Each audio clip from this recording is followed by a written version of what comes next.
హల్లెలూయా. ప్రభునందు ప్రేమైనటువంటి వాళ్ళరా, దేవుని యొక్క మహాకృపను బట్టి మరలా ఈ యొక్క పరిశుద్ధ శుక్రవారము ఆదివారము ఈ సబాతు దినంలో మనమందరం కూడా చేరి దేవుని మహిమపరిచి గణపరచడానికి ప్రభు అనుగ్రహించినటువంటి ఈ ధన్యకరమైనటువంటి సమయాన్ని బట్టి దేవాదేవునికి స్తోత్రాలు వందనాలు తెలియజేస్తూ ఉంటున్నాను.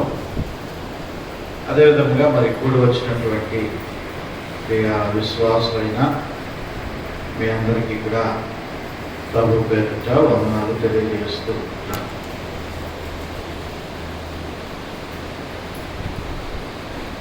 దేవుని వాక్యాన్ని మనము చదువుకొని ఉన్నాం. యోహాను సువార్త 9వ అధ్యాయము 35వ వచనం నుండి ఉన్నటువంటి 41 వరకు ఉన్నటువంటి లేఖన భాగమును మరి చదువుకోవడం జరిగింది.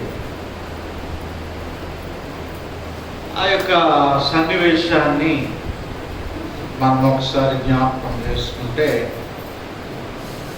9వ అధ్యాయము అంతా కూడా ఒక గుడ్డివాడిని యేసుక్రీస్తు ప్రభువారు స్వస్థపరచడం అనేటువంటి విషయాన్ని మనం చూస్తాం. అనేకమైనటువంటి అద్భుత కార్యాలు యేసుక్రీస్తు ప్రభువారు చేశారు, ఆశ్చర్య కార్యాలు ప్రభువారు చేశారు. కానీ ఈ యొక్క అద్భుత కార్యం గురించే ఒక అధ్యాయం అంతా కూడా పట్టింది. దాని గురించి పూర్తి వివరణ అనేటువంటిది ప్రభువారు ఇచ్చినట్లుగా మనం చూస్తూ ఉంటున్నాం. మరి యొక్క వాక్యంలో ఉన్నటువంటి కొన్ని సత్యాలను మనం ఈ దినాన్ని నేర్చుకుందాం. ముఖ్యంగా యేసుక్రీస్తు ప్రభువారు చక్కని మాటని అక్కడ రాస్తూ ఉంటున్నారు. చూడండి 39వ వచనము. అప్పుడు యేసు, చూడని వారు చూడవలెను, గుడ్డివారు చూచువారు గుడ్డివారు కావాలను అను తీర్పు నిమిత్తము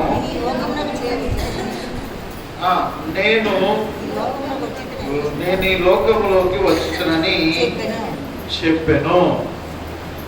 చూడని వారు చూడవలను, చూచువారు గుడ్డివారు కావాలను. అంటే చూడని వారు చూడవలను, చూచిన వారు అంటే మనం అందరం గుడ్డివాళ్ళం అయిపోవాలన్నా, చూస్తున్నటువంటి వారు మాత్రము కూడా గుడ్డివారం అయిపోవాలి అనేటువంటిది దేవుని యొక్క ఉద్దేశము కాదు. ఆత్మీయమైనటువంటి గుడ్డితనము అనేటువంటిది ఉండకూడదు అనేటువంటిది దేవుని యొక్క ఉద్దేశము. ఆనాడు శాస్త్రులు పరిసయ్యులు అనబడుతున్నటువంటి వారు, ధర్మశాస్త్ర ఉపదేశకులు, వీరు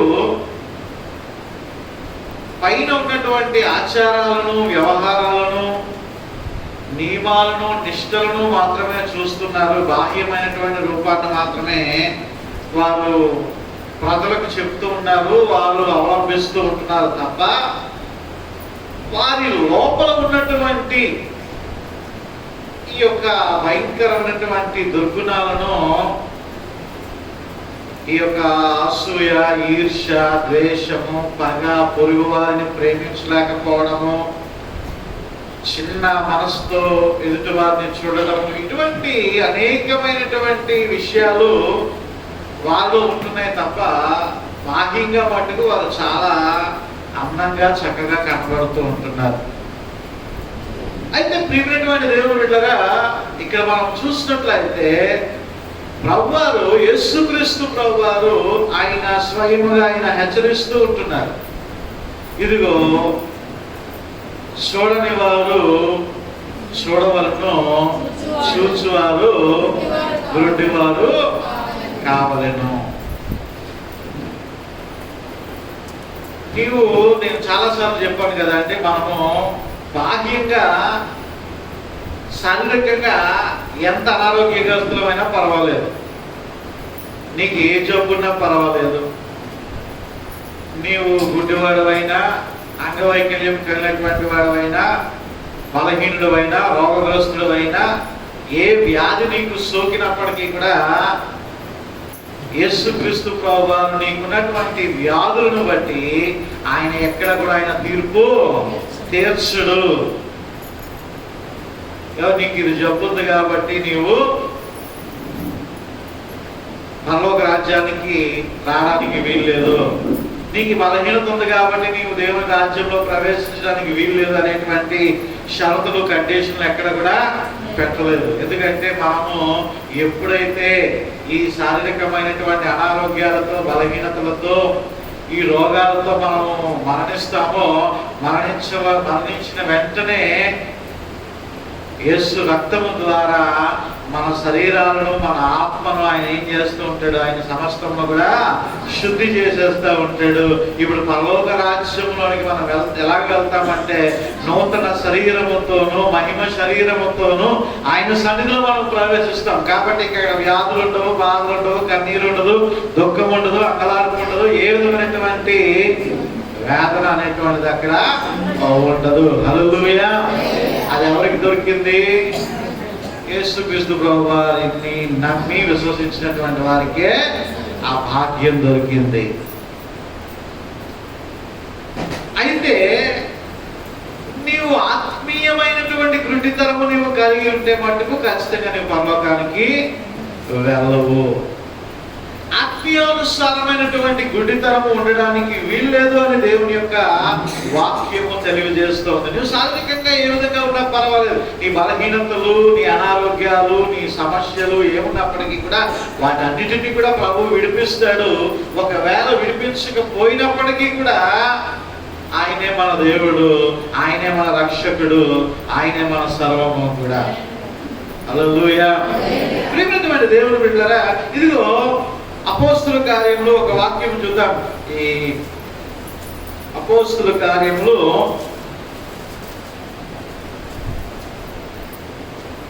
26వ అధ్యాయం, అపోస్తుల కార్యం 26వ అధ్యాయము 18వ వచనాన్ని ఒకసారి మనం చదివితే, నేను శుద్ధి చేసుకుని వాడనై ఇలాగ అప్పగించుచుండగా, అపోస్తుల కార్యం 26వ అధ్యాయం 18వ వచనం,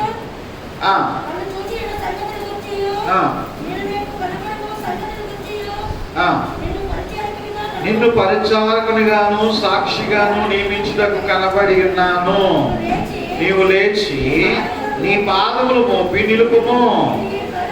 నేను ఈ ప్రజల వలనను అన్యజనుల వలనను హాని కలగకుండా నిన్ను కాపాడెదను. వారు చీకటిలో నుండి వెలుగులోనికి, సాతాను అధికారము నుండి దేవుని వైపునకు తిరిగి నా యందు విశ్వాసము చేత పాప క్షమాపణ, పరిశుద్ధ పరచబడిన వారిలో స్వాస్థ్యమును పొందినట్లు వారి కన్నులు తెరుచుటకై నేను నిన్ను వారి యొద్దకు పంపెదనని. ఎవరి మాటలు చెప్తున్నారు? యేసుక్రీస్తు ప్రభువారు చెప్తున్నారు. ఎవరితో చెప్తూ ఉంటున్నారు?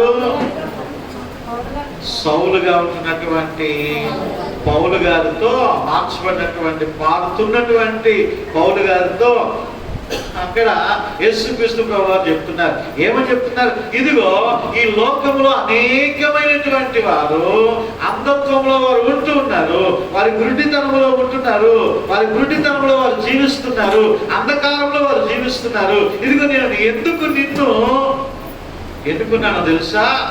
నేను ఎందుకు నీకు కనబడుతున్నానో తెలుసా, నేను ఎందుకు నీకు ప్రత్యక్షపరుచుకుంటున్నానో తెలుసా, ఇదిగో చీకటిలో ఉన్నటువంటి, గుడ్డితనములో ఉంటున్నటువంటి, గుడ్డివారిగా జీవిస్తున్నటువంటి అనేకమైనటువంటి వారిని వెలుగులోనికి నడిపించడానికి నేను నిన్ను ఏర్పాటు చేసుకున్నాను. హల్లెలూయా.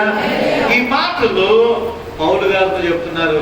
అవును, మనందరికీ తెలుసు, పౌలు గారు యేసుక్రీస్తు ప్రభు వారిని చూసిన తర్వాత, ఆ దర్శనం పొందిన తర్వాత, ఆ మాటలు వినిన తర్వాత, ఇదిగో పౌలు గారు ఈ భూమి దిగంతంలో ఎంతంతటా కూడా ఆయన నమ్మకమైనటువంటి సువార్త పని చేసి ఉన్నారు. హల్లెలూయా. అంధకారం అనేటువంటి, గుడ్డితనం అనేటువంటిది శారీరకంగా ఉన్న పర్వాలేదు, కానీ ఆత్మీయమైనటువంటి గుడ్డితనం ఉండడానికి వీలు లేదు. అంధకారములో అందుడనేనైతిని,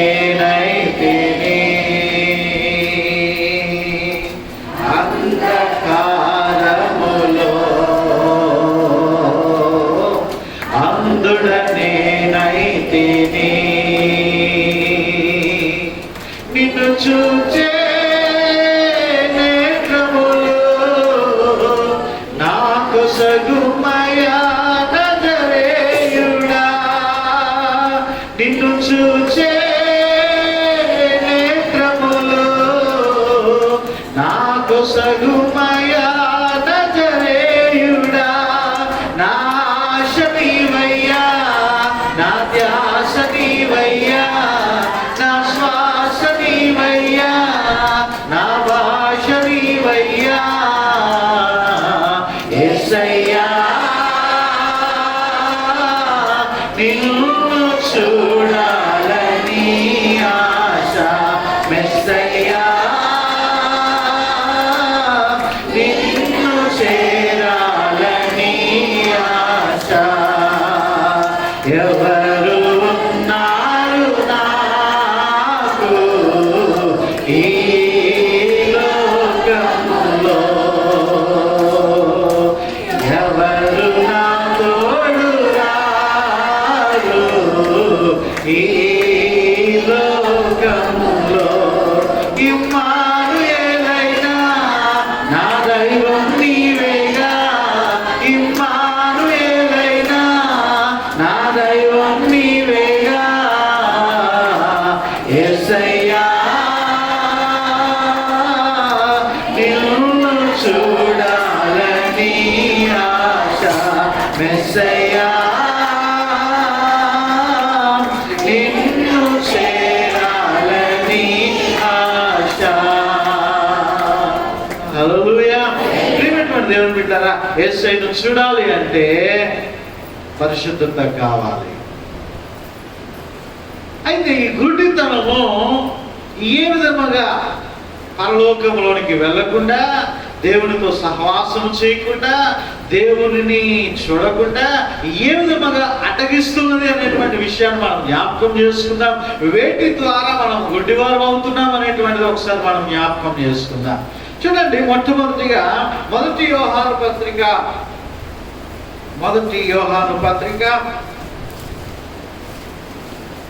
2వ అధ్యాయము, మొదటి యోహాను పత్రిక 2వ అధ్యాయము 11వ వచనము. తన సహోదరుని ద్వేషించువాడు చీకటిలో ఉండి చీకటిలో నడుచుచున్నాడు, చీకటి అతని కన్నులకు గుడ్డితనము కలుగజేసును, కనుక తానెక్కడికి పోవచ్చున్నాడో అతనికి తెలియదు. ప్రియమైనటువంటి దేవుని బిడ్డలారా, చూడండి 9వ వచనము. తన సహోదరుని ద్వేషించువాడు ఎప్పటి వరకు చీకటిలోనే ఉన్నాడు. తన సహోదరుడు తన రక్త సంబంధి మాత్రమే కాదు, కానీ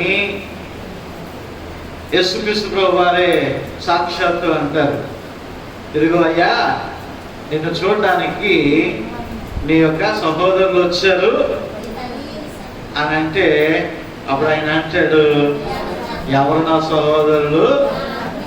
నా నా తండ్రి చిత్త ప్రకారం చేయవారే నా మీ అందరూ కూడా సహోదరులు అంటే. ఈరోజు మనం అనుకుంటాం సహోదరులు అంటే మన కుటుంబీకులేనేమో, మన అన్నలు, మన అక్కలు, మన చెల్లెళ్ళు, లేకపోతే మన తోడబుట్టినోళ్ళే మాత్రమేనేమో అని మనం అనుకుంటాం.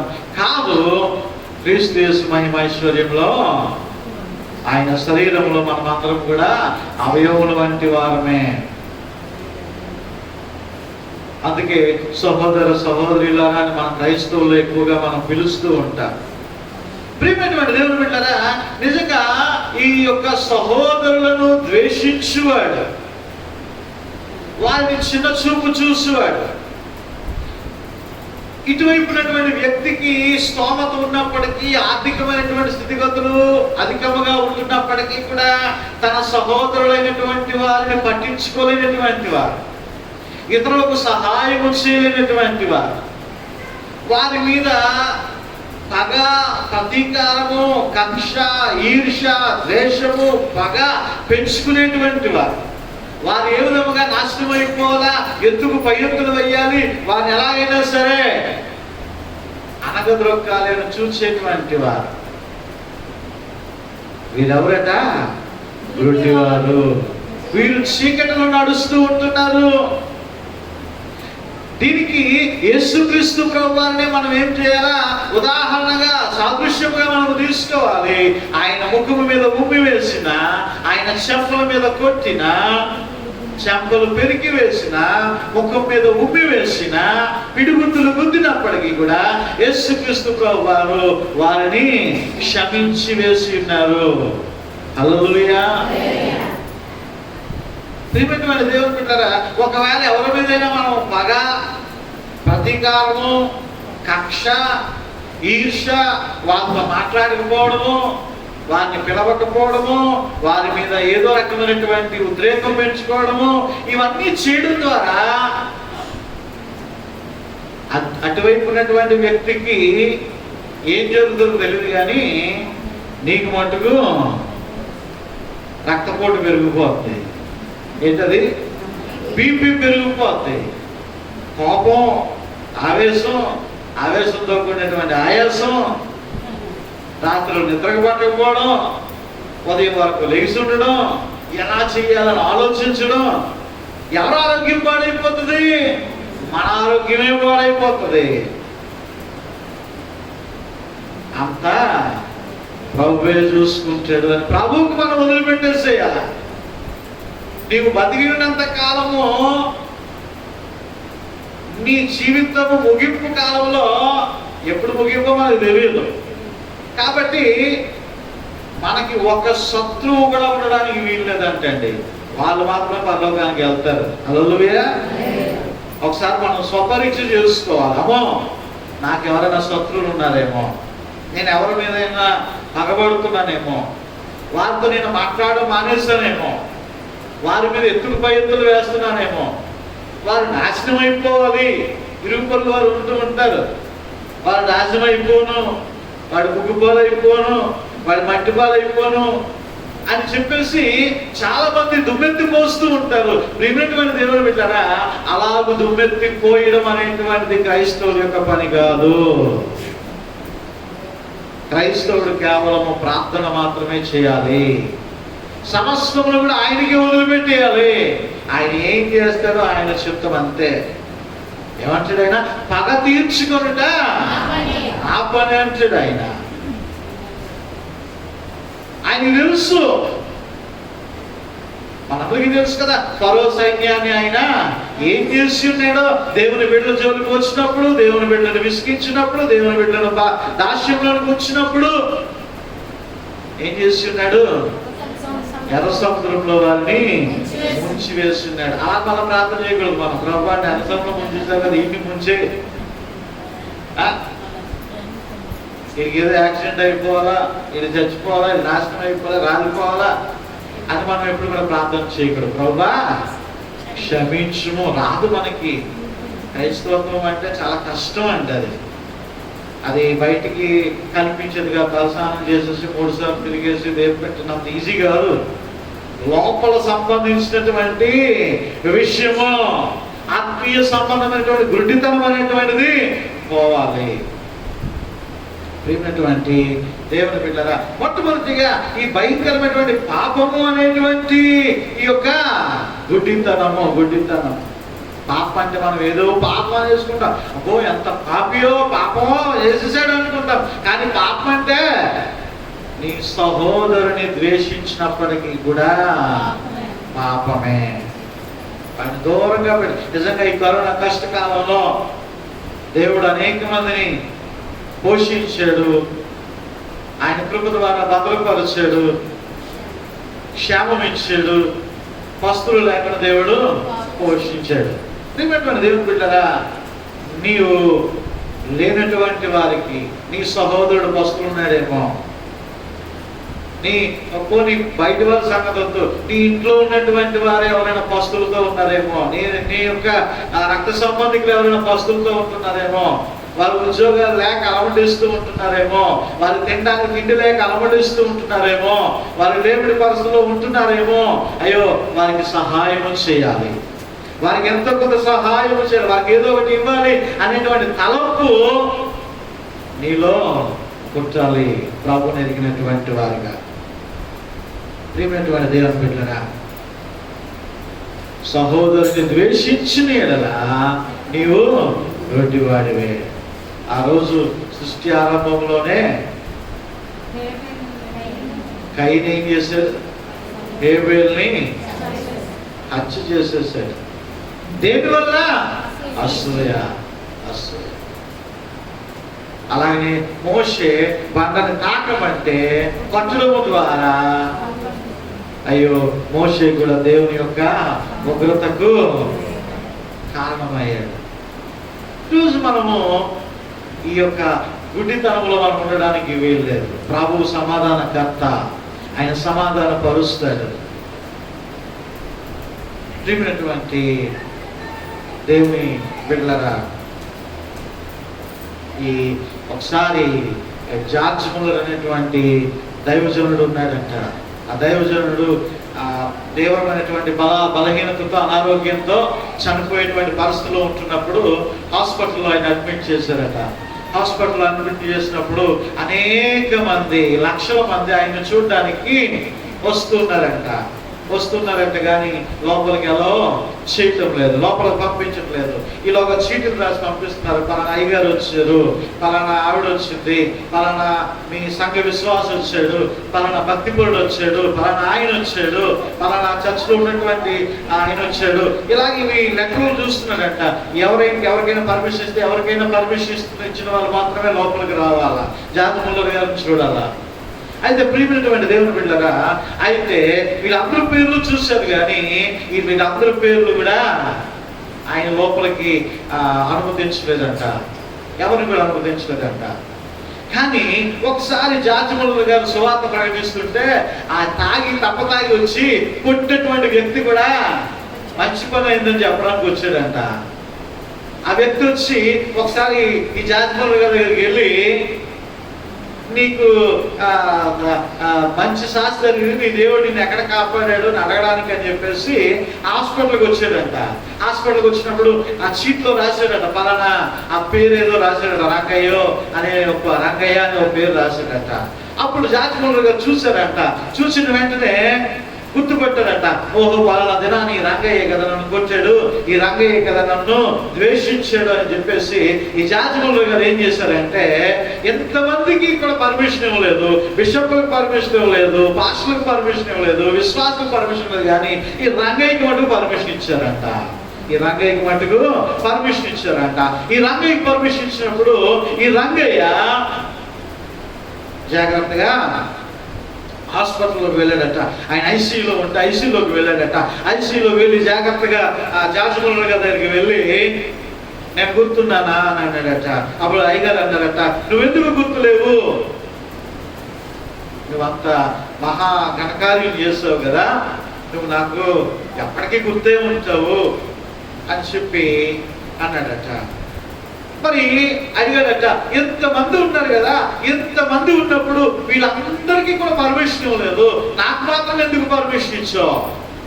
నేను మాత్రమే నిన్ను చూడాలని అనుకుంటున్నప్పుడు నేనేదో ఆకతాయిగా వేళకోళంగా నిన్ను చూడాలని లెటర్ పంపించాను, కానీ నాకు పర్మిషన్ ఇచ్చాను నన్ను చూడడానికి అంటే అప్పుడు జార్జ్ ముల్లర్ గారు అన్నారంట, ఇదిగో నీకు నాకు ఇది చివరి చూపు, కొన్ని గంటల్లో కొన్ని నిమిషాల్లో నేను దేవుని దగ్గరికి నేను వెళ్ళిపోతాను. దేవుని దగ్గరికి వెళ్ళిపోయిన తర్వాత ఇదిగో బయట చూసావు ఈ పాస్టర్ గారు, ఈ విశ్వాసులు, పరిసయ్యులు, పరిశుద్ధులు, రక్షణ పొందినటువంటి వారు, వీరందరూ కూడా నేను ఎక్కడ కలుసుకుంటాను? దేవుని రాజ్యంలో నేను వాళ్ళని కలుసుకుంటాను. ఎందుకంటే యేసుక్రీస్తు ప్రభు వారి యొక్క రక్తము ద్వారా వారు కడగబడి శుద్ధులుగా వారు చేయబడినారు కాబట్టి, నమ్మి విశ్వసించి బాప్తిస్మం తీసుకున్నారు కాబట్టి వీరిని నేను ఖచ్చితంగా పరలోక రాజ్యంలో నేను కలుసుకుంటాను. మరి నిన్ను కలుసుకోను కదా, ఇదే లాస్ట్ కదా, మనందరం చూసుకోవడం ఇదే లాస్ట్ కదా.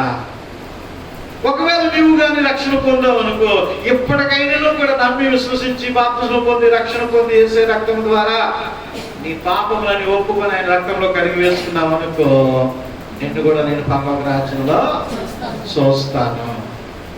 ఇప్పుడు చెప్పు, ఇది ఆఖరి చూప అంటే అప్పుడు వెంటనే అతని హృదయంలో చలనము పుట్టి ఆలోచన చేయడం మొదలు పెట్టాడు. ఆలోచన చేసి నిజ దేవుని తెలుసుకున్నాడు, యేసే పాదాల చెంత పడ్డాడు, పాప క్షమాపణ పొందాడు. హల్లెలూయా. ప్రియమైనటువంటి దేవుని బిడ్డలారా, ఈ యొక్క పాపము అనేటువంటి వృడితనము మనము తీసివేయాలి. సహోదరుని ద్వేషించడం అనేటువంటిది దాన్ని మనము తీసివేయాలి. మరొకటి నేను చూపిస్తున్నాను చూడండి, నిర్గమకాండము 23వ అధ్యాయం. నిర్గమకాండము 23వ అధ్యాయం 8వ వచనము. లంచము తీసుకొనకూడదు, లంచము దృష్టి గలవానికి వృద్ధితనము కలుగజేసి నీతిమంతుల మాటలకు అపార్థము చేయించును. ప్రియమైనటువంటి దేవుని బిడ్డలారా, రెండవదిగా ఈ యొక్క పాపములో ఉన్నటువంటిది ఇమిడి ఉన్నటువంటిది ఏమిటంటే లంచము అనేటువంటి. మనం అనుకుంటాం ఇది పెద్ద పాపం కాదండి అని మనం అనుకుంటాం.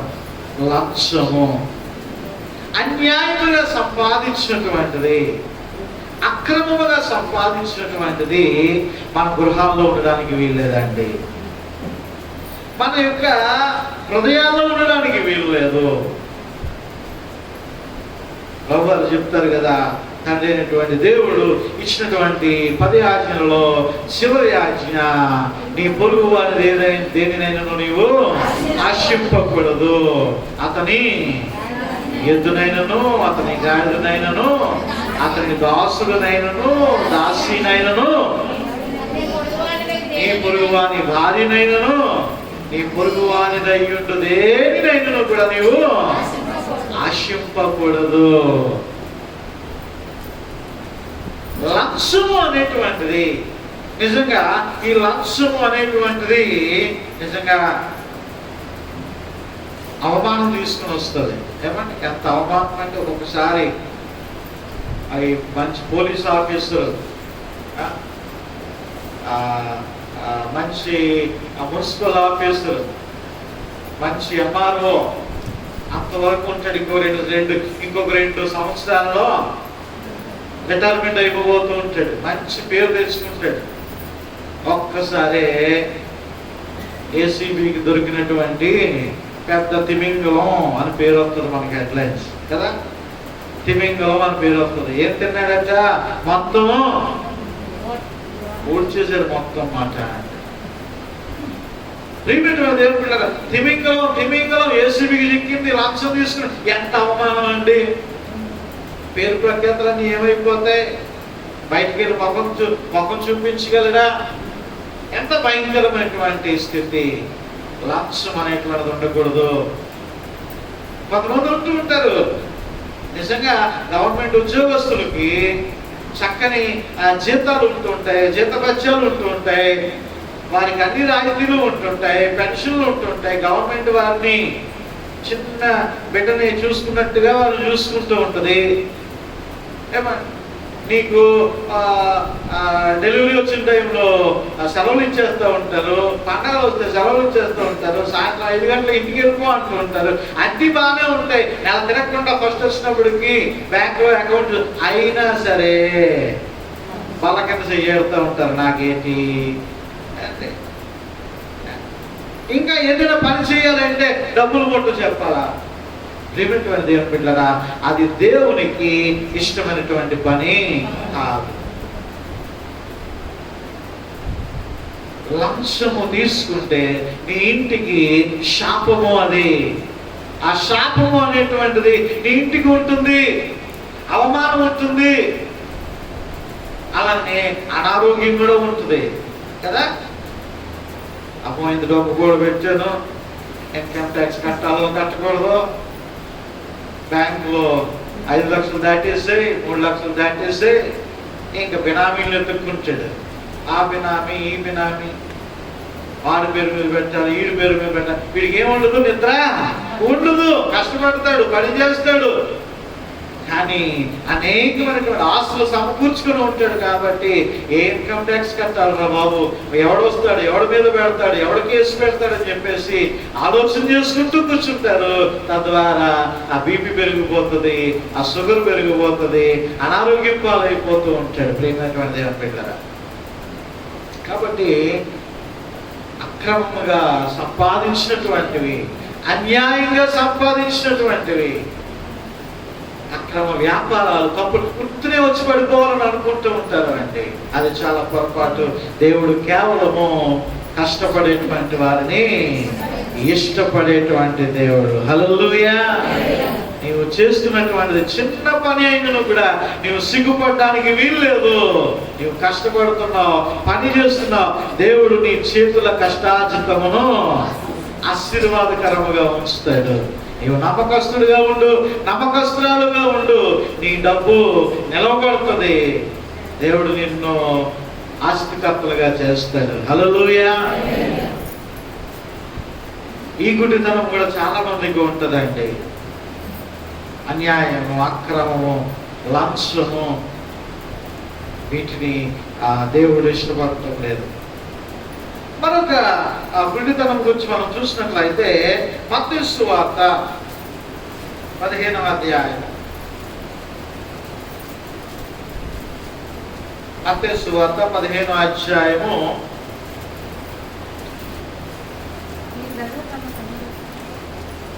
14వ వచనము.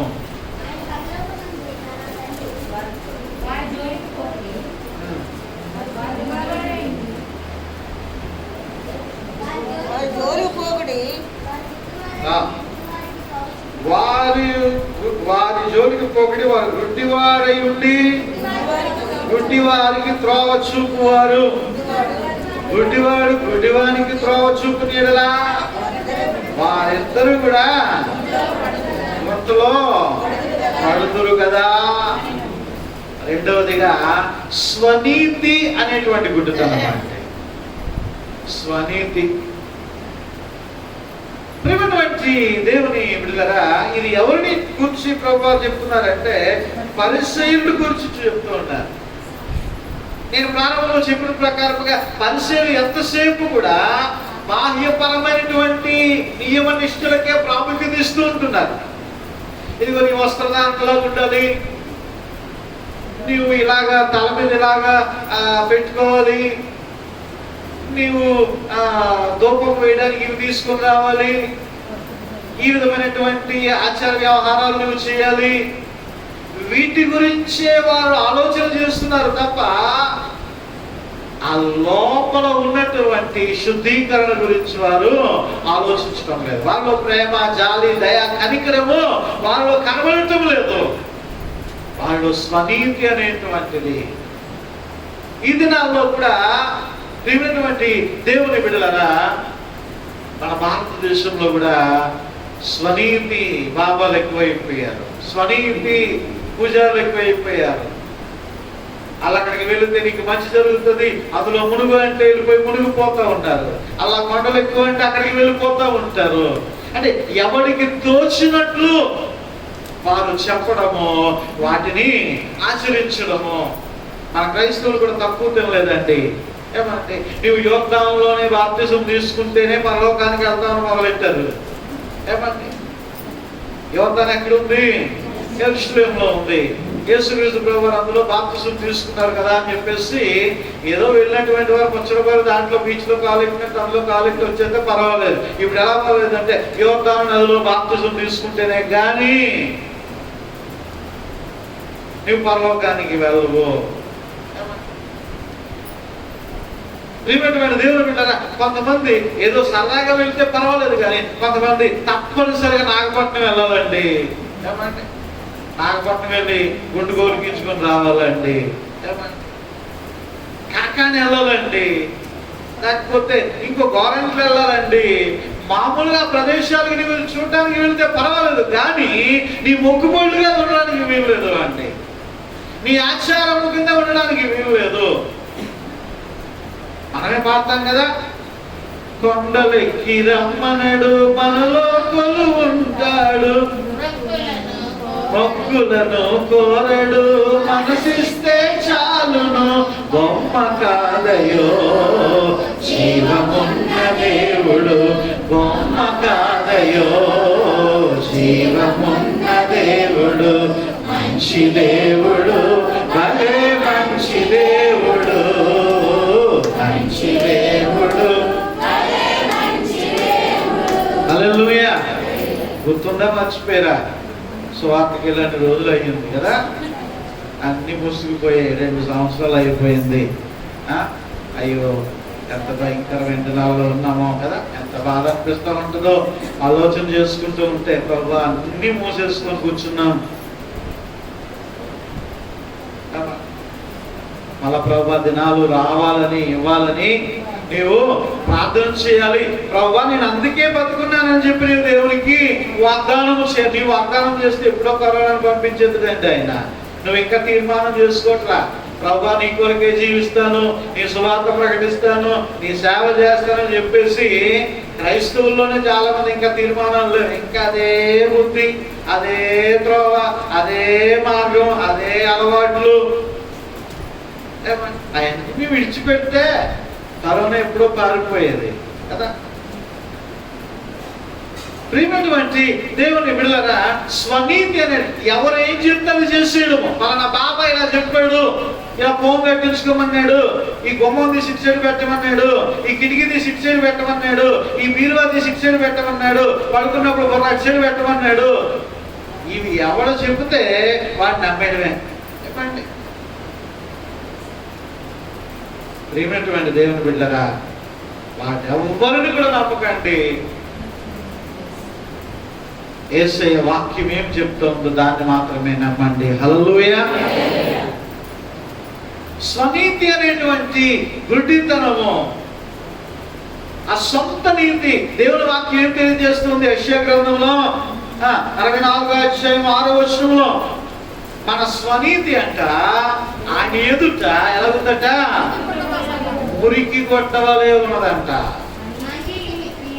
మేము చాలా నీతిమంతులమండి, మేము చాలా పరిశుద్ధులమండి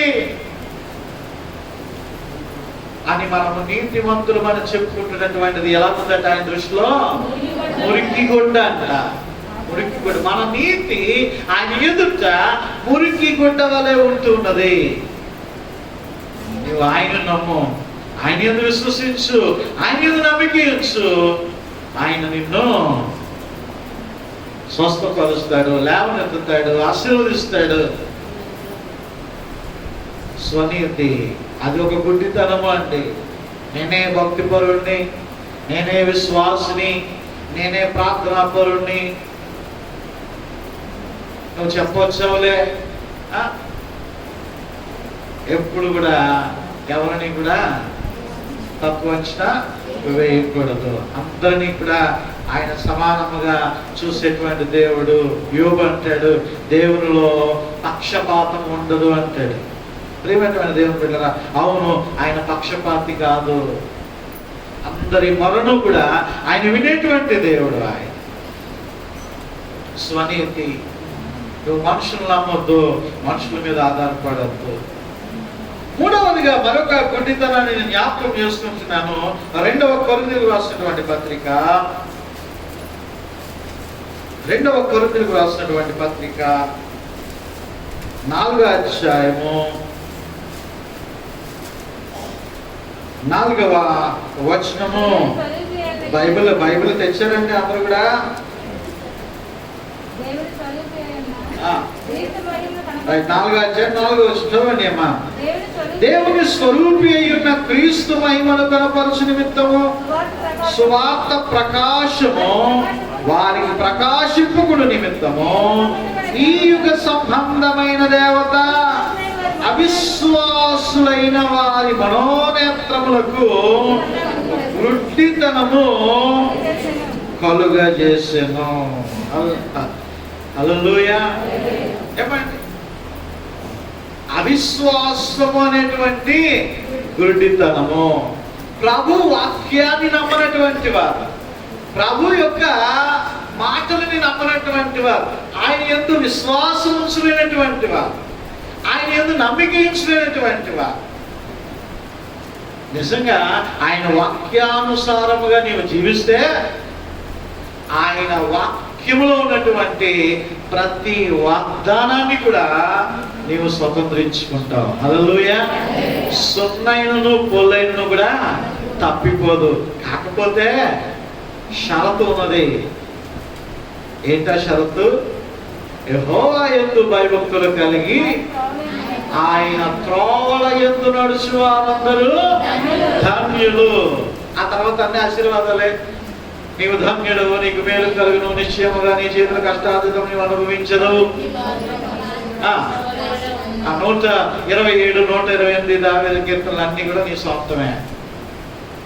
కాకపోతే షరతుంది సుమా, ఆయన ఎందుకు భయభక్తులు కలిగి జీవించాలా, ఆయన త్రోవలో మాత్రమే నీవు నడవాలా. అలాగే నడిచినటువంటి వాడు యోసేపు ఫలించుడు కొమ్మగా ఆశీర్వాదకరంగా మారిపోయాడు. హల్లెలూయా. నువ్వు అలాగే నడువు, దేవుడు ఖచ్చితంగా నేను ఆశీర్వదిస్తాడు. నీకున్నటువంటి ప్రతి అవసరతని కూడా రాసుకున్నాను. కానుకలు కావాలి తర్వాత గోల్డ్ అయిపోతుంది.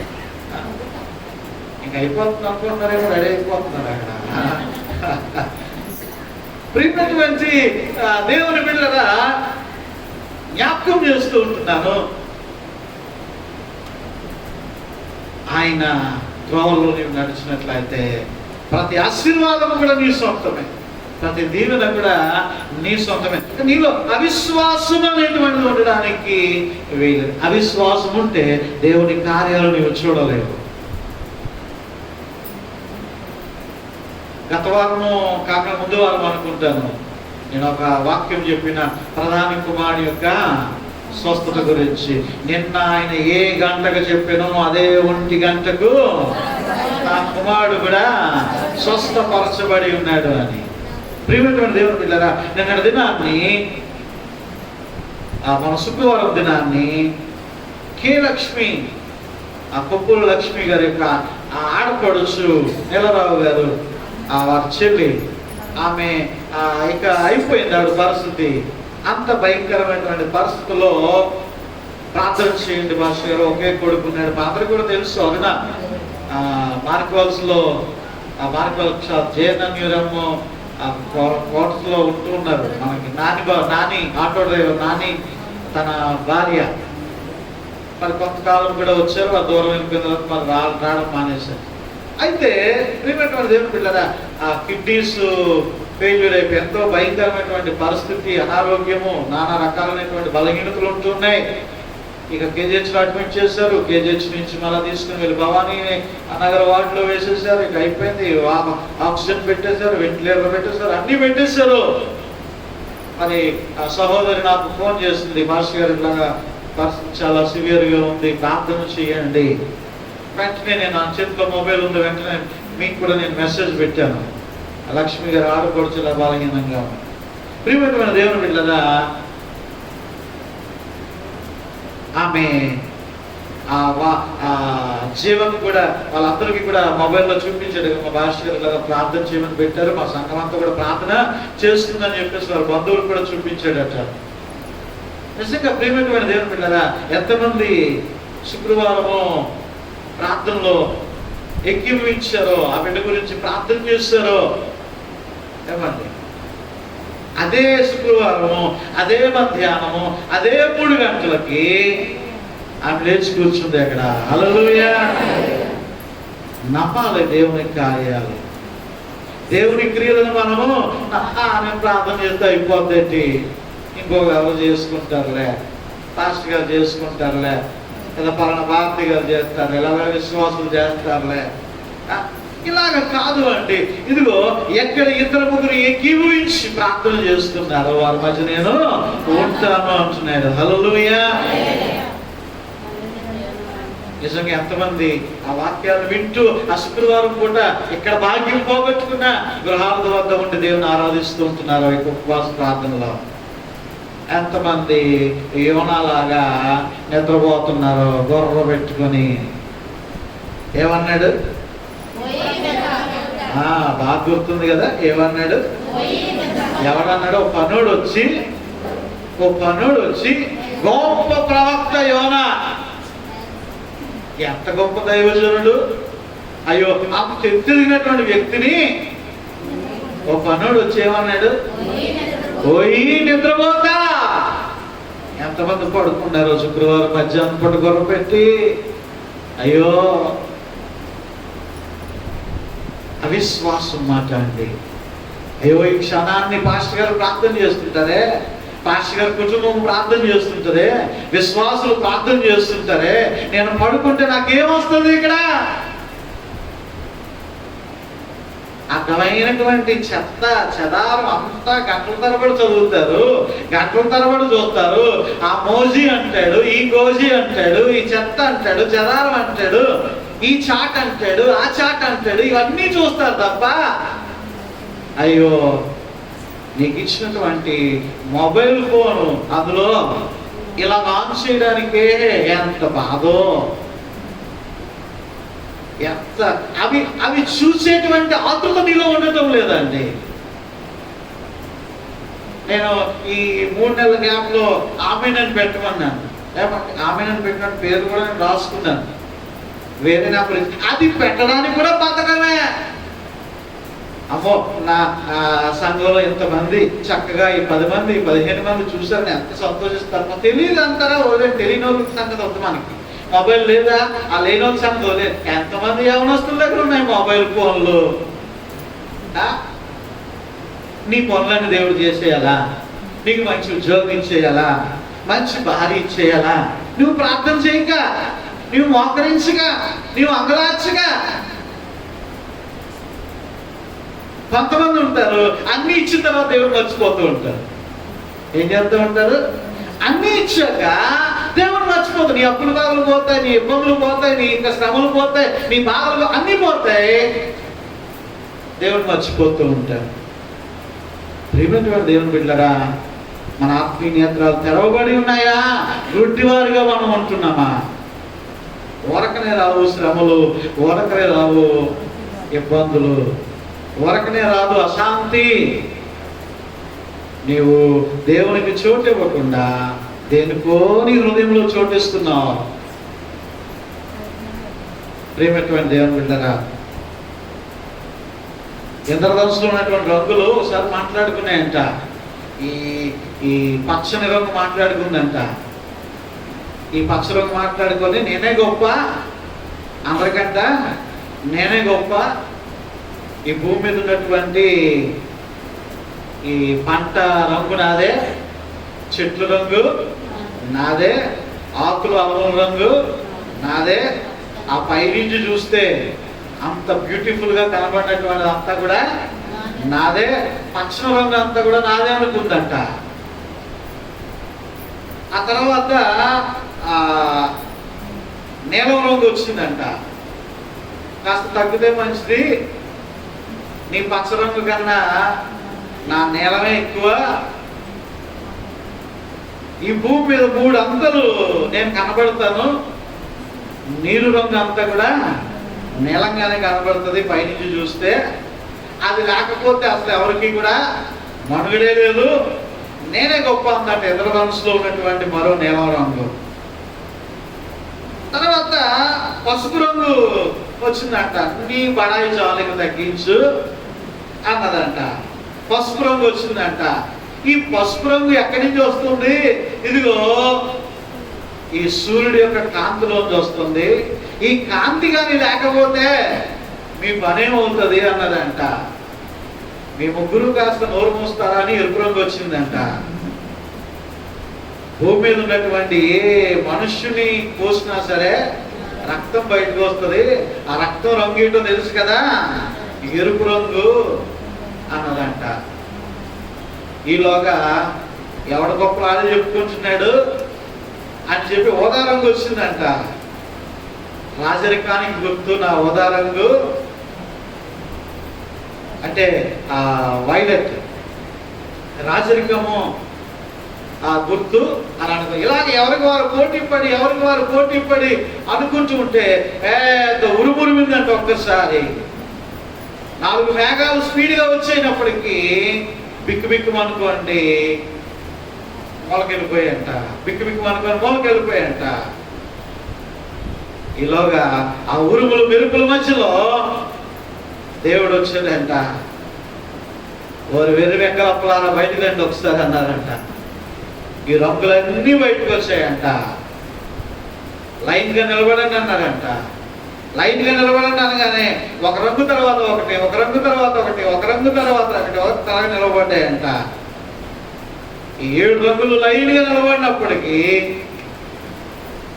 మిమ్మల్ని ఇందుకోసమే సృష్టించాను నేను. ఇంద్రధనుస్సులాగా లోకమంతటికీ కూడా ప్రకాశవంతంగా మీరు కనబడడానికి. ఇదిగో లోకమంతా కూడా చూడండి మిమ్మల్ని ఎంత అందంగా మిమ్మల్ని చూస్తున్నాయో. మిమ్మల్ని సృష్టించినటువంటిది అందుకు, ఎవడు గొప్పవాడు చెప్పుకోవడానికి కాదు. మీ అందరూ కలిసి అక్కడ కనబడితేనే దాని ఇంద్రధనుస్సు అంటారు. అది నా యొక్క పితరుడైనటువంటి నోవాహుకి ఇచ్చినటువంటి వాగ్దానం అది అని చెప్పి దేవుడు చెప్పాడంట. ప్రియమైన దేవుని బిడ్డలారా, మనందరూ గొప్ప కాదు అండి, అంతా కూడా ఆయన గొప్పే. హల్లెలూయా. దేనిని బట్టి కూడా అతిశయించడానికి వీలు లేదు. నువ్వు విశ్వాసముతో ముందుకు సాగిపోవాలి, అవిశ్వాసంతో ఉండడానికి వీలు లేదు. నువ్వు అవిశ్వాసంతో ఉంటే ఏమీ చేయలేవు. ప్రభువుని నమ్మండి, ఆయన ఎందుకు విశ్వసించండి. నువ్వు ఎంతగా హెచ్చించబడుతుంటున్నావో నీవు అంతగా దేవుని ఆరాధించాలి. నీవు ఎంత ఉన్నత స్థితిలోకి వెళ్తున్నావో నీవు అంతగా దేవుని యొక్క సూరకార్యాలు చేయాలి. నాకు ఇది చాలు ప్రభు అని అనడానికి వీల్లేదండి. ఈ ఆరాధన చాలు, ఈ భక్తి చాలు, ఆదివారం ఒకసారి వెళ్తే చాలు. కొంతమంది ఉంటారు అవిశ్వాసులు, గుడికి వెళ్తారంటే ఈ వారం ఎందుకులే, ఏమండి ఈ వారం ఎందుకులే, ఇప్పుడేం వెళ్తావులే, ఇప్పుడే ప్రార్థన చేస్తావులే, రాత్రి ప్రార్థన చేసుకుందులే. కొంతమంది ఉంటారు వెళ్ళేవాడిని వెళ్ళనివ్వరు. వీళ్ళందరూ కూడా సైతాను సంబంధులు అండి. ఎవరు ఇచ్చేవారిని ఎవరెవరు, ఏమండి చెయ్యరు, చేసేవారిని చేయనివ్వరు. వీళ్ళందరూ కూడా సైతాను రిప్రజెంటేటివ్ మాట. నువ్వు గుడికి వెళ్దాం రెడీ అయిపోతావు, ఈ వారం ఏమి వెళ్తావులే, అలాగా ఆంతోని నగర్లో ఏదో ఉందట, ఇక్కడ ఏదో పూచి ఉందంట, అక్కడ ఏదో ఉందట, ఏమండి. ప్రియమైనటువంటి దేవుని బిడ్డలారా, నేను జ్ఞాపకం చేస్తాను, ఎప్పటి కాలం కాదు కానీ ఒకప్పుడు కాలం మనం దేవుని సన్నిధి నిర్లక్ష్యం చేస్తామేమో, అందుకే దేవుని సన్నిధి మనకి దొరకటం లేదేమో. ప్రియమైనటువంటి దేవుని బిడ్డలారా, ఇదిగో అవిశ్వాసం అనేటువంటిది ఉండకూడదు. విశ్వాసము అనేటువంటి దాంతో నువ్వు వెతుకు, ఖచ్చితంగా నీవు దేవుని కార్యాలని నీవు చూడగలవు. చివరికి ఒక వాక్యం చూసుకుని ముగిస్తాను. చూడండి, విగ్రహారాధన 4వదిగా విగ్రహారాధన అనేటువంటి 44వ అధ్యాయం యెషయా గ్రంథము 44వ అధ్యాయం 18వ వచనము.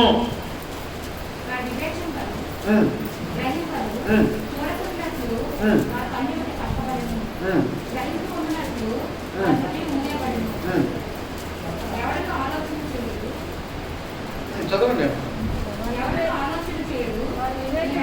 వారు వివేచింపరు, గ్రహింపరు, చూడకుడినట్లు వారి కన్నులు కప్పబడెను, గ్రహింపకుడినట్లు వారి హృదయములు మూయబడెను. ఎవరట వీళ్ళు? విగ్రహారాధి. వీరు దేంతో చేసుకుంటారట బొమ్మల్ని? ఆ పైన చూడండి 14వ వచనము. ఒకడు దేవదారు వృక్షమును నరకవలనని పూనుకొను, శ్మశాన వృక్షములు గాని, సర్వ వృక్షములు గాని, సింధూర వృక్షములు గాని, అడవి వృక్షంలో ఏదో ఒక దాన్ని తీసుకును. ఒకడు చెట్టు నాటగా వర్షము దాన్ని పెంచును, పొయ్యి కట్టుకు వాటిని ఉపయోగించును, చలి కాచుకును, నిప్పురాజు పెట్టి కాల్చుకును. అంతే. ఒక తుండు తీసుకుని దాంతో దేవతను చేసుకుంటాడట, దానికి నమస్కారం చేస్తాడట, దానిలో ఒక విగ్రహం చేసి ఇంకా అంతే. చాలా మంది ఈ బొమ్మలను నమ్ముతూ ఉంటారు, విగ్రహారాధనని నమ్ముతూ ఉంటారు. జీవము లేనటువంటి వాటి పట్ల వీరో రకమైనటువంటి గుడ్డివారు అనేటువంటి విషయాన్ని నేను మీకు జ్ఞాపకం చేస్తూ ఉంటున్నాను. వీరో రకమైనటువంటి గుడ్డివారు, విగ్రహారాధికులు. సరే, ఇక్కడ ఉన్నటువంటి వాళ్ళు మనమందరం కూడా విగ్రహారాధికులము కాకపోవచ్చు, కానీ యెహెజ్కేలు గ్రంథము 14వ అధ్యాయము 3వ వచనంలో ఒక మాట రాయబడి ఉన్నది. నరపుత్రుడా, ఈ మనుష్యులు తమ హృదయములలో విగ్రహములనే నిలుపుకొని దోషము పుట్టించు అభ్యంతరమును తమ ఎదుటనే పెట్టుకొని ఉన్నారు. మీరు నా యొద్ద హృదయములలోనే విగ్రహాలంట, హృదయాల్లోనే విగ్రహాలు. కొంతమందికి సెల్ ఫోన్ నిండా విగ్రహాలే, సెల్ ఫోన్ నిండా విగ్రహాలే. కొంతమందికి ఆ ప్రొఫైల్స్ లో అన్ని కూడా విగ్రహాలే. నువ్వు ఎవరిని అమితంగా ఇష్టపడుతుంటున్నావు? దేవునిని తప్ప ఇక ఎవరిని, అది నీ భార్య కావచ్చు, నీ భర్త కావచ్చు, నీ పిల్లలు కావచ్చు, మరి ఎవరైనాను సరే నీవు దేవుని కంటే ఎక్కువగా ప్రేమిస్తే అది నీకు ఒక విగ్రహమే. పోయిన శుక్రవారం నేను తెలియజేస్తున్నాను డేవిడ్ లివింగ్స్టన్ గురించి. డేవిడ్ లివింగ్స్టన్ చీకటి ఆఫ్రికా ఖండంలో సింహాల తిరిగేటువంటి ప్రదేశంలో దేవుని సువార్తను చేశాడు. ఆఫ్రికా ఖండంలో ఆ సింహాలు డేవిడ్ లివింగ్స్టన్ మీద పడి చంపేసేయాలనుకున్నారు. కానీ అంతలోనే దేవుడు మళ్ళా డేవిడ్ లివింగ్స్టన్కి ప్రాణం ఇచ్చి వెంటనే ఆ సింహాన్ని తుపాకీతో చంపేశాడు, కాల్చేశాడు. సింహాల మధ్యలో, అంటే ఎక్కడ సువార్త అందలేదో, యేసుక్రీస్తు ప్రభు అంటే తెలియదని ఎవరుంటారో అక్కడికి వెళ్ళాలని పూనుకున్నాడు డేవిడ్ లివింగ్స్టన్. అక్కడికి వెళ్ళాడు. ఆ చీకటి ఖండం ఆఫ్రికా ఖండంలో సింహాల మధ్యన తిరిగేటువంటి ప్రజల మధ్యన, సింహాల లాంటి మనుషుల మధ్యన వెళ్ళి సువార్తను ప్రకటించాడు. ప్రియమైనటువంటి దేవుని బిడ్డలారా, అయితే ఇన్ని కష్ట నష్టాలకి ఓర్చుకోలేదని చెప్పేసి తన భార్యను మళ్ళా అమెరికా పంపించేసి మళ్ళా 5 సంవత్సరాల తర్వాత తన భార్య దగ్గరికి వెళ్ళాడు. వెళ్తే ఆ భార్య ఆ భర్తను గుర్తుపట్టలేకపోయింది. ఏంటి, నువ్వు డేవిడ్ వేనా, నువ్వు లివింగ్స్టన్ వేనా, ఎట్లాగైపోయావేంటి, ఎంత తెల్లగా ఉండేటువంటి వాడివి, ఇదిగో ఆఫ్రికా సూర్యరశ్మి వేడి ఎక్కువగా ఉండేటువంటి ప్రాంతము, అయ్యో ఎంత నల్లగా అయిపోయావేంటి, ఇలాగా పెడిసిగట్టుకుపోయావేంటి, పిడకలాగా మారిపోయావేంటి, ఎంత నల్లని రూపం అంటే వచ్చేసింది ఏంటి నీకు అని తన భార్య అడిగిందంట. అయ్యో నీ కన్ను ఏమైంది? అమ్మా, అరణ్యంలో తిరుగుతూ ఉంటే ఈ కర్ర వెళ్ళి నా కంట్లో పొడుచుకుంది, అయ్యో అందుకే నాకు ఈ కన్ను పోయింది. అయ్యో ఈ కన్ను ఏంటి ఇలాగుంది, ఈ కన్ను కూడా పొడుచుకుంది, కానీ నీకు లైట్ గా చూడగలుగుతున్నాను. అయ్యో ఏంటయ్యా నీ రూపం ఇలా మారిపోయింది, 5 years లోనే ఎంతగా మారిపోయావేంటి? అయ్యో ఏమైందయ్యా అని అడిగితే సువార్త పనిలో జరిగింది. అయితే కొంతకాలానికి తన భార్య కూడా చనిపోయింది.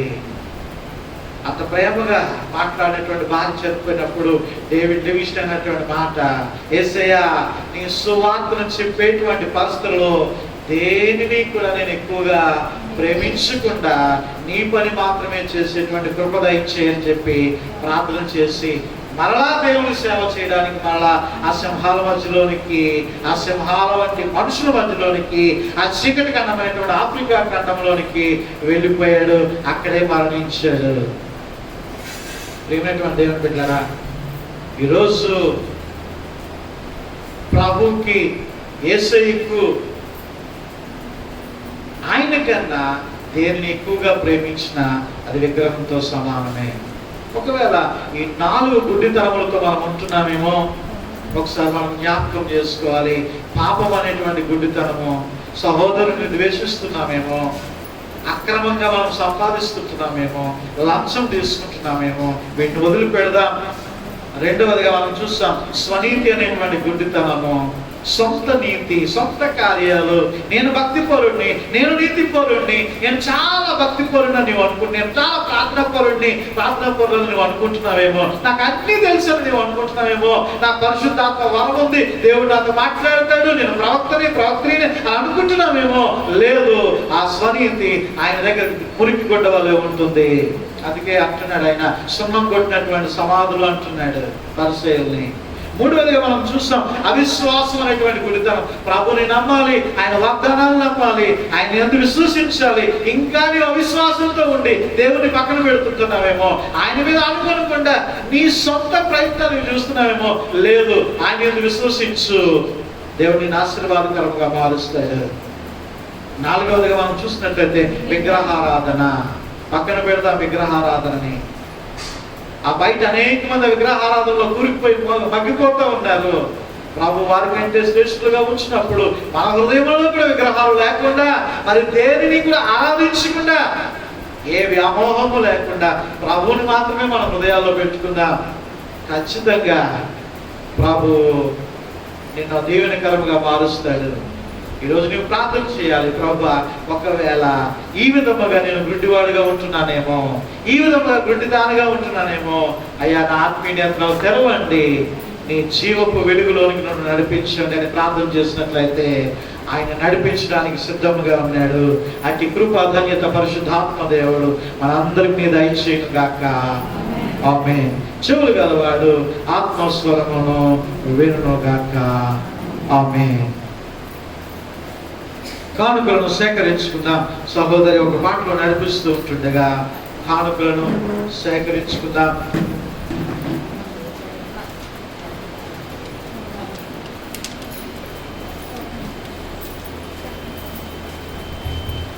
సహోదరులు బాలు గారు, అదేవిధంగా సహోదరు అనిత కానుకలు సేకరించాలని మనం చేస్తాం.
ప్రార్థన చేస్తున్నాము అండి. ఇదే సమయంలో ఎవరికి విధమైనటువంటి బలహీనత ఉన్నప్పటికీ కూడా, సమస్యలు ఉన్నప్పటికీ కూడా ఎన్నో స్థలాల్లో లేచి నిలబడండి, ప్రార్థన చేద్దాం. ప్రార్థనలో ఏకీభవించండి. వాక్యాన్ని మనం విని ఉన్నాం.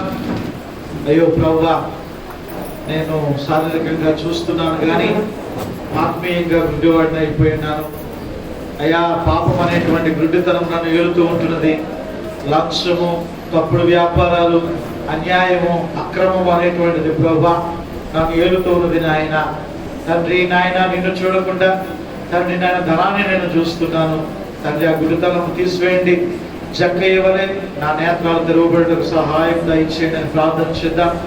అయా, స్వనీతి నాయన, నా సొంత నీతిని ప్రభువా నాయన నేను ఫాలో అవుతున్నాను ప్రభువా నాయన. నా స్వనీతిని ప్రభువా, నేను భక్తి పరుడిని, నీతి పరుడిని, నేను బాప్తిసం తీసుకున్నాను, నేను క్రైస్తవుడిని, నా అమ్మ క్రైస్తవురాలు, నా నాన్న క్రైస్తవుడు, నాకేమీ పర్వాలేదు, నా దేవుడు నాతో ఉంటున్నాడు అని గుడికి రాకపోయినా, తండ్రి ప్రార్థన చేయకపోయినా, వాక్యం చదవకపోయినా, తండ్రి నాయన నీకు కానుక ఇవ్వకపోయినా అన్ని ప్రభువే చూసుకుంటాడు, నేను భక్తిపరుడు అని ప్రభువా అదో రకమైనటువంటి గుడ్డితనంలో ఉండిపోతున్నారేమో తండ్రి నాయన. ఆ రకమైనటువంటి స్వనీతిలో మునిగిపోతున్నారేమో తండ్రి ప్రభువా. అయ్యా తండ్రి నాయన, ఇదిగో నా తండ్రి చిత్త ప్రకారం చేయవాడే నా సహోదరుడు అని ప్రభువా నీ వాకు తెలివిస్తున్నావు. అట్టి ప్రకారంలో ఉండటకు సహాయం దయచేయండి అయ్యా తండ్రి ప్రభువా. ఆ స్వనీతి అనేటువంటి గుడ్డితనమును తీసివేయండి ప్రభువా. అయ్యా, ప్రార్థన చేస్తూ ఉంటున్నాం తండ్రి. అవిశ్వాసము తండ్రి అయ్యా తండ్రి ప్రభు, నీ యందు విశ్వసించకుండా తండ్రి ప్రభు, నమ్మిక ఉంచకుండా ప్రభు నాయన అయ్యా తండ్రి నీ మీద ఆధారపడకుండా జీవిస్తున్నటువంటి తండ్రి బిడ్డలు ఉన్నట్లయితే నాయన అయ్యా ప్రార్థన చేస్తుంటున్నాం. కానీ నమ్ముట నీవులనైతే నమ్మవానికి సమస్తము సాధ్యమని తెలుస్తుంటున్నాం నాయన. సహాయము దయచేయండి నాయన. అయ్యా తండ్రి నాయన ప్రార్థన చేస్తూ ఉంటున్నాం నాయన. తండ్రి మాలో ఉన్నటువంటి అవిశ్వాసము తీసివేయండి తండ్రి నాయన. ఎస్ఐ నీకు వందనాలు అయ్యా. విగ్రహారాధన తండ్రి నాయన తండ్రి ప్రభు, హృదయాల్లో తండ్రి ఎవరిని చిక్కుకుంటున్నారో తండ్రి ప్రభు, ఎవరిని పెట్టుకుంటున్నారో తండ్రి ప్రభు, నీతో గడిపే సమయం కన్నా తండ్రి హృదయంలో పెట్టుకునేటువంటి విగ్రహంతోనే ఎక్కువ సమయం గడుపుతుంటున్నారేమో తండ్రి. ఒక సెల్ ఫోన్ తండ్రి ఒక విగ్రహముగా ఉంటున్నదేమో తండ్రి నాయన. అయ్యా తండ్రి ప్రభు నాయన, ఒక సీరియల్ విగ్రహముగా ఉంటున్నదేమో తండ్రి, సినిమా విగ్రహముగా ఉంటున్నదేమో తండ్రి, ఒక సినిమా యాక్టర్ తండ్రి ప్రభు, ఒక తండ్రి క్రికెట్ ప్లేయర్ తండ్రి ప్రభు, ఒక అథ్లెటిక్ ప్రభు, ఒక సినిమా హీరోయిన్ తండ్రి ప్రభు, ఇదిగో తండ్రి ఒక గర్ల్ ఫ్రెండ్ తండ్రి నాయన ప్రభు, తండ్రి నాయన ఇదిగో తండ్రి విగ్రహాలుగా ఉంటున్నాయేమో తండ్రి ప్రభు. అయ్యా ప్రార్థన చేస్తున్నాం, ఈ యొక్క గుడ్డితనాన్ని ప్రభు మీరు తీసివేయండి తండ్రి. వారి గుడ్డి వారు హెచ్చరిస్తున్నావు తండ్రి ప్రభు. అయ్యా తండ్రి నాయన, నిన్ను చూసేటువంటి జ్ఞాపకము దయచేయండి. ఆనాడు ప్రభువా యోసేపు నిన్ను చూచాడు, నీ వైపు ఆనుకొని ఉన్నాడు. తన జీవితంలో ఏ లోటు లేదు నాయన, ఏ కొరత లేదు. మొదట నీ నీతిని, నీ రాజ్యాన్ని వెతికినట్లయితే ఏది అవసరమో తండ్రి నాయన మేము వెతక్కుండానే మాకు దయచేసేటువంటి దేవుడు అయ్యా. అట్టి కృప ఇది నాన్ని తీర్మానము చేసుకుంటున్నటువంటి ఒప్పుకుంటున్నటువంటి ప్రతి బిడ్డకు కూడా మీరు దయచేయండి దేవా. యేసయ్య నీకు వందనాలు, స్తోత్రాలు. ఇదిగో తండ్రి ఆయన ప్రార్థన చేస్తున్నాం ఆయన ప్రభా. అనేక మంది బిడ్డలు ప్రభా ప్రార్థన అవసరంతో ప్రభా ప్రార్థన కోరుతూ ఉంటున్నారు. ఆయన సహాయం దయచేయండి నాయన. ఇదిగో తండ్రి ప్రభా దిలీప్ తండ్రి ప్రభా తండ్రి నేను ఉమ్మా గారి యొక్క బిడ్డకు నేను దయచేసినటువంటి యొక్క సీట్ని బట్టి నీకు వందనాలు. బిడ్డ భవిష్యత్తులో మీ కృపతో నడిపించండి.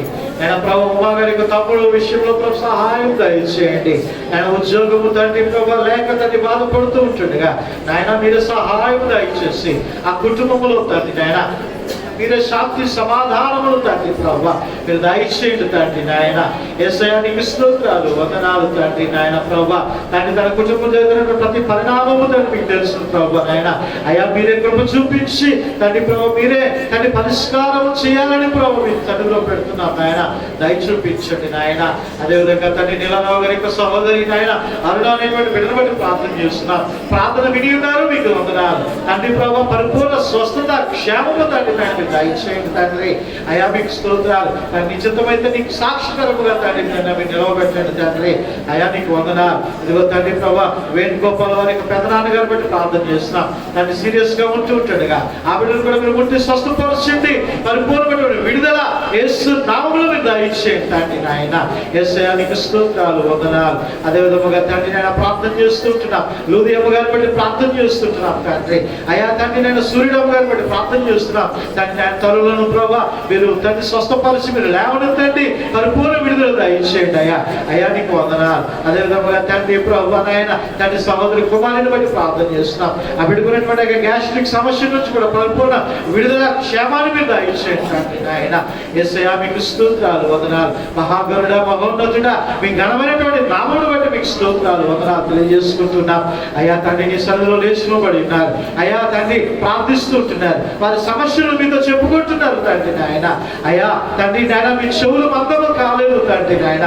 నీవు కొరచకాలైనటువంటి హస్తము కలిగినటువంటి వాడు తండ్రి. అయ్యా తండ్రి నాయన అయ్యా నీవు బొమ్మవు కాదు తండ్రి, జీవమున్నటువంటి దేవుడు నాయన. అయ్యా ప్రతి బిడ్డను ప్రభు మీరు సహాయం దయచేసి ఆయన మీరు ప్రతి అవసరం కూడా మీరు తీర్చండి. ఉద్యోగాల కొరకు ఎదురు చూస్తున్నారు, వివాహాల కొరకు ఎదురు చూస్తున్నారు, గర్భఫలముల కొరకు ఎదురు చూస్తున్నారు, గృహముల కొరకు ఎదురు చూస్తున్నారు. అయ్యా సహాయం దయచేయండి నాయన. ప్రతి విధమైనటువంటి ఆర్థిక ఇబ్బందుల నుంచి ప్రభు మీరు లేవనెత్తండి నాయన. నీకు స్తోత్రాలు, వందనాలు. తన నీతో అట్టగట్టబడి బిడ్డలు జీవిస్తూ ఉంటుండగా నాయన బిడ్డలకు కావాల్సినటువంటి ప్రతి అవసరతను ప్రభు ప్రతి ఈవిని ప్రభు నాయన నీ ఐశ్వర్యంలో ప్రభు మీరు దయచేసిన ఆయన ప్రభు ఆయన ఆశీర్వాదములకు వారసులుగా ఉండటకు తండ్రి ప్రభా ప్రతి బిడ్డను కూడా మీరు నడిపించి బలపరిచి స్థిరపరచాలని మనం చేసుకుంటూ అయ్యా మీ దేవుని ఆశీర్వాదము మీ క్షేమము తండ్రి నాయన ప్రతి బిడ్డపై మీరు సమృద్ధిగా కుమ్మరించాలని మనం చేసుకుంటున్నాం. అయ్యా అయ్యా తండ్రి గుప్పెలను విప్పి నీకు అర్పణ అర్పించినటువంటి ప్రతి బిడ్డను జ్ఞాపకం చేసుకోండి, దీవించండి, ఆశీర్వదించండి. మీ కృపాని కనికరముని కాపుదల తండ్రి నాయన ప్రతి బిడ్డపై మీరు ఉంచండి. ఏ కొరత లేకుండా తండ్రి నాయన సమృద్ధిగా మీరు దీవించండి. అప్పుల బాధల నుండి లేబడి పరిస్థితుల నుండి ప్రభావ మీరు విడిపించండి నాయన. కష్టపడి పని చేస్తుంటుండగా బిడ్డకు రావాల్సినటువంటి దేవుని ఆశీర్వాదములు మీరు దయచేయండి తండ్రి నాయన. అయా రేయి తండ్రి మొదటిలో వెళ్తున్నారు తండ్రి, చీకటి పడిన తర్వాత నేను పొద్దుపోయాక తండ్రి బిడ్డలు వస్తున్నారు తండ్రి నాయన. అయా వారి కష్టములు ప్రభా నాయన వారి ప్రయాసలు ప్రభాని తండ్రి నాయన నిరంతకము కానీయకుండా తండ్రి నాయన అయా వారికి దీవెన ఆశీర్వాదములు ప్రభా మీరు సమృద్ధిగా మీరు దయచేయాలని మనం చేసుకుంటున్నాం. అయ్యా యేసయ్య నీకు స్తోత్రాలు, స్తోత్రాలు, వందనాలు తెలియజేసుకుంటూ అయ్యా పరిసరలో సహకరించినటువంటి నీ ప్రియబిడ్డలను వారి కుటుంబాలను కూడా మీరు దీవించి ఆశీర్వదించాలని మనం చేసుకుంటూ ఆయన గృహాలను కట్టుకుంటున్నటువంటి బిడ్డలు ఉంటున్నారు. ఆయన బిడ్డల పట్ల కూడా మీరు కృప చూపించి ఆయన గృహములు పరిపూర్ణముగా పూర్తవుటకు సహాయం దయచేయాలని ఆయన నీ యొక్క మందిరము తండ్రి ప్రేయర్ హాల్ ప్రభు నాయన మధురవాళ్ళు కట్టబడుచు ఉంటుండగా ఆయన నీ కృప కాపుదల మరి ముఖ్యంగా సహాయము కానీ నాయన నీవు అనుగ్రహించాలని మనం చేసుకుంటూ యేసయ్య పరిశుద్ధమైనటువంటి నామమును బట్టి ఈ ప్రార్థన అడిగి వేడుకను సమర్పిస్తూ ఉంటున్నాము తండ్రి. ఆమేన్.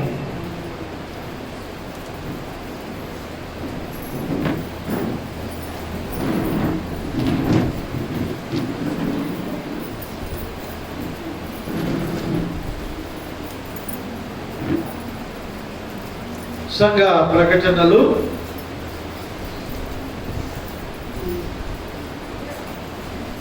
మరి యథావిధిగా వచ్చే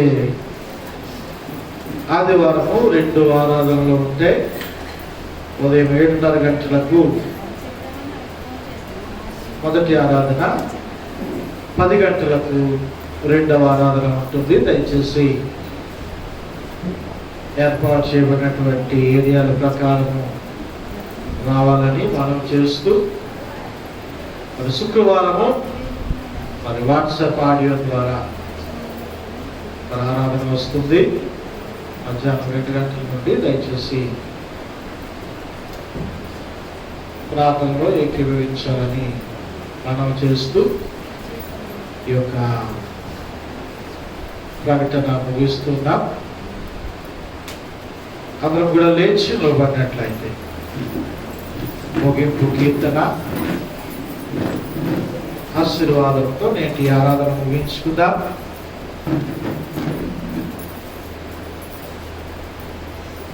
మధురవాడ మరి ప్రేయర్ హాల్ నిమిత్తమై మరి మన సహోదరు ఎస్తేరు, వారి యొక్క అన్నయ్య వదిన మరి కె అర్జున్ గారు, మరి వారి యొక్క సభ్యులని వారు దేవునికి మానికి ఇచ్చినారు. వారికి సంఘపక్షముగా వ్యక్తిగతంగా వందనాలు తెలియజేస్తూ ఉంటున్నాను. ముగింపు కీర్తన ఆశీర్వాదంతో నేటి ఆరాధించుకుందాము.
పరమ తండ్రి అయిన దేవుని ప్రేమయు, కుమారుడైనటువంటి యేసు క్రీస్తు ప్రభుల వారి యొక్క కృపయు, పరిశుద్ధాత్మని యొక్క అన్యోన్య సహవాసము నేటి ఆరాధనలో చేరి ప్రభుని ఆత్మతోనూ సత్యముతోనూ ఆరాధించినటువంటి ప్రియ విశ్వాసులకును కుటుంబాలకును చేరినటువంటి ఎల్లరికీ ఎప్పుడు ఎల్లప్పుడు సదాకాలము తోడై ఉండి నడిపించును గాక.